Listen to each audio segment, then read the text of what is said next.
Koottickal saint George ഹൈസ്കൂളിലെ കായിക അധ്യാപകൻ ദേവസ്യാച്ചൻ പുളിക്കലിന്റെ സ്കൂട്ടറിന്റെ സീറ്റിനുള്ളിലാണ് അണലിപ്പാമ്പ് കയറിയത്. കഴിഞ്ഞ ദിവസം അധ്യാപകൻ തന്റെ വിദ്യാർത്ഥികളുടെ ഭവനങ്ങൾ സന്ദർശിക്കുന്നതിന്റെ ഭാഗമായി കൂട്ടിക്കൽ തേൻപുഴിയിലെ വിദ്യാർത്ഥിയുടെ വീട്ടിലെത്തിയിരുന്നു. പല വിദ്യാർത്ഥികളുടെയും വീടുകൾ സന്ദർശിച്ച് രക്ഷിതാക്കളോട് കുശലാന്വേഷണം നടത്തിയ ശേഷം വൈകുന്നേരത്തോടെയാണ് തേൻപുഴ ഭാഗത്തെ വിദ്യാർത്ഥിയുടെ വീട്ടിൽ ദേവസ്യാച്ചൻ പുളിക്കൽ എത്തിയത്.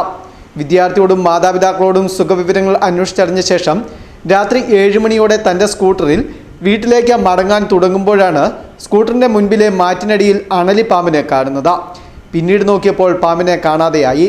തുടർന്ന് സമീപവാസികളും അധ്യാപകനും ചേർന്ന് നടത്തിയ തെരച്ചിലിൽ സ്കൂട്ടറിൻ്റെ സീറ്റിനുള്ളിൽ ചുരുണ്ടിരിക്കുന്ന നിലയിൽ അണലിപ്പാമ്പിനെ കണ്ടെത്തുകയായിരുന്നു. ഇതിനെ പുറത്താക്കിയ ശേഷമാണ് പിന്നീട് അധ്യാപകൻ യാത്ര തുടർന്നത്. Fest news, Mundakayam.